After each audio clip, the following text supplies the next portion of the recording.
Okay, it's your boy. We back. Your author Chris Jackson with the book. Listen, check this out. Do your boy a favor. Subscribe, like, notification bell, leave a comment, share this video. You know what I mean? We're going to build this up like it's supposed to be. So, y'all see the book. Y'all know what it's doing. Listen, right now, we in Luke 2, starting at verse like 42 to the end, which is 52. But with something, we're going to look at it a little bit different.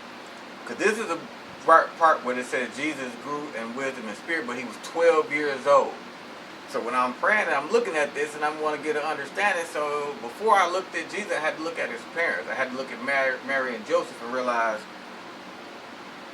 God picked these people, right? He picked Mary because he said, okay, this is who I wanted to, have this child who's going to be the Christ. Now, he had to pick a father. So he picked Joseph, who's of the lineage of David.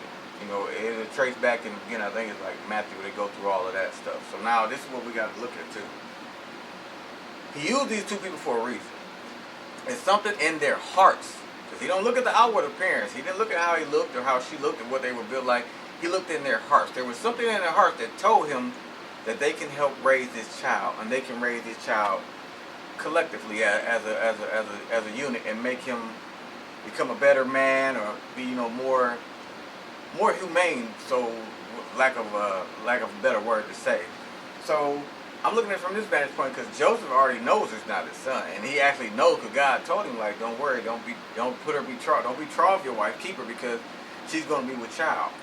So, but he's going to be the Messiah. He was told this by God. God told him, so he's like, wow. So now I got the job of raising him. So then after I looked at them for a moment, started thinking about, okay, Joseph was a carpenter. Mary was his wife with me. She was there to take care of the kids. He'd go to work every day. But then I started thinking about this. I said, so what kind of kid was Jesus? Because we've never know anything but saying he was 12 years old. He was in the temple, and they were amazed because he lagged behind. And they were so amazed at his wisdom and understanding because it said he grew in wisdom and spirit. By the time he's 12, said the Spirit of God was upon him. So when he was a little child, it makes you wonder, like, did Jesus get into fight? Did he, was he unruly? Was he reckless in class? Because their schools back then were different than the schools now. Just for give you clarity, I read some books from years ago, but the thing was, how we took God out of schools, God was always incorporated in schools in those times because that's what they relied upon.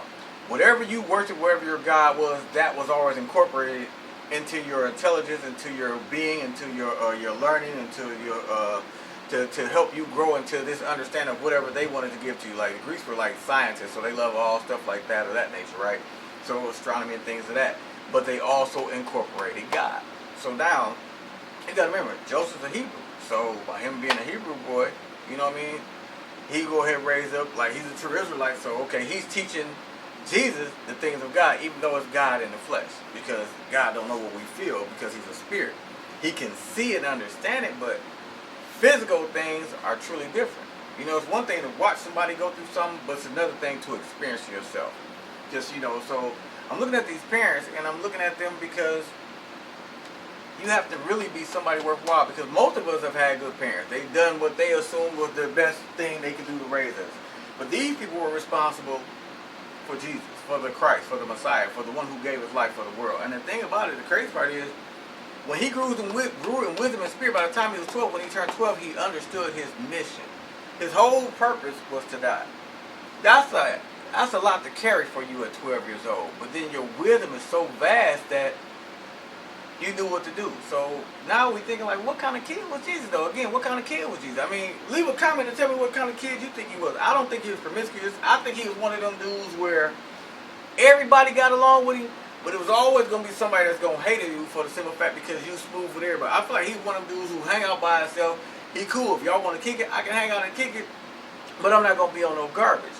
So, perfect example. I got two sons a couple months apart, right? So, this is what it is. Like, they went to go do something one day, and the younger one told him, said, man, I'm not going to do that because daddy found out he going to trip. So, he got up out the car. Well, the older one, long story short, went and got himself in trouble. But I feel like that's part of having integrity. You get what I'm saying? So I feel like that's what Jesus had the whole time. He had integrity and he had morality. So he wasn't going to go against anything that was against God because it said he who knew no sin. So he could know y'all want to go do this, but he like, I'm good. I ain't finna do all that. Okay, y'all go do what y'all want to do. And we've got to be the same way because sin looks good. It looks inviting. But we got to understand, we've got to have that integrity and that spirit so deep down within us that we want him first. If we want him first, we won't indulge in things of that nature. Because I'm sitting here to tell you, I'm flawed. I mess up on a perpetual basis. Some things he cut clean turkey, I don't have any issues with. But not everything.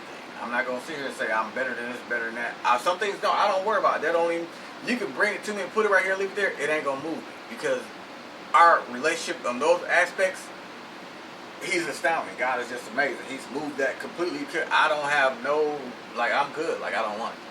I don't need no 12 steps. I don't need this. I'm cool. If I don't want it, I don't. He just put it in. The willpower that he gave me is that if I don't want it, I don't want it. So, let's get into this a little bit real quick. So, Jesus 12, they go off, they leaving. They went up there for the Passover, you know, the festivals and things at that time, you know, to give sacrifices and worship and things like that. So, they left. But they thinking he with him because it's not just Mary and Joseph, them, sisters, brothers, whoever they had with them, other bunch of kids and friends and acquaintances from their town. They going back. They realize Jesus ain't there. Jesus sat back and heard some doctors and scribes and stuff talking. But him being 12 and all of a sudden God's spirit that came upon him and he done grew in wisdom and spirit. Remember that? He grew in wisdom and in spirit. So when he get there, he hearing them. But he's like, they going about this the wrong way. So this is what I perceive happened. Mary and them started making their way back home. Jesus done followed these dudes in the temple because, you know, they go in there, they fast and they pray and they talk and they get an understanding from each other. Like you bouncing ideas, like you sitting in a corporate, you networking, right? So he done sat in the midst of them, asking them questions about stuff that they went to school for, that they studied about, probably anatomy, whatever else, science, religion, whatever God, whatever you want to talk about, they know about because they went into work. But he's asking these guys questions. They've been doing this for years. So now they amazed because like this 12-year-old boy know what we know and he knows more because he's probably telling where they may be wrong in some areas or some aspects. But that's the power of God. This is where we want to be, people. I want to get to this point. I don't want to keep dragging the story. I want to get to this point. You want to be to the point when you wake up, the first thing you say, Lord, thank you. Before you go to sleep, you want to say, Lord, throughout the day, you want to say thank you. You want the power of God so overflowing in your life that people see God. Because we got common sense. Well, I ain't going to say everybody. Like, I see things that people hoping common sense make a comeback. Well, I hope it do too because everybody ain't got it as they should. But let's just get real to the point. You got to be so in love with God and just so amazed at what he's done, not just in the past, but what he does in your spirit, that you want him first. You want him over everything. And we've got to get to that point. See, the reason I brought this story up, because God put it in my shine, I realized that Jesus wasn't there to make them look bad. Jesus was there to present God to them. See, we look at it as, some people might be like, well, he was a smart aleck kid, or he was 12 years old, because, you know, when Mary and them came back, and they asked him, well, you know, why did you have his word? And he said, what you knew, I must be about my father's business. In all actuality, me personally, I don't think not only he was just explaining to them what was going on, or where they may have misconstrued things, but he was giving them God. In the flesh, he was giving them God, one-on-one directly. And I believe that's what had them so amazed. Because he was presenting God in a way they've never seen before. What I'm saying is this. You've got to present God in a way where God don't change your character, your nature. He might change the way you verbalize stuff and how you act, but he'll change that so people can see him in you. They'll see the change.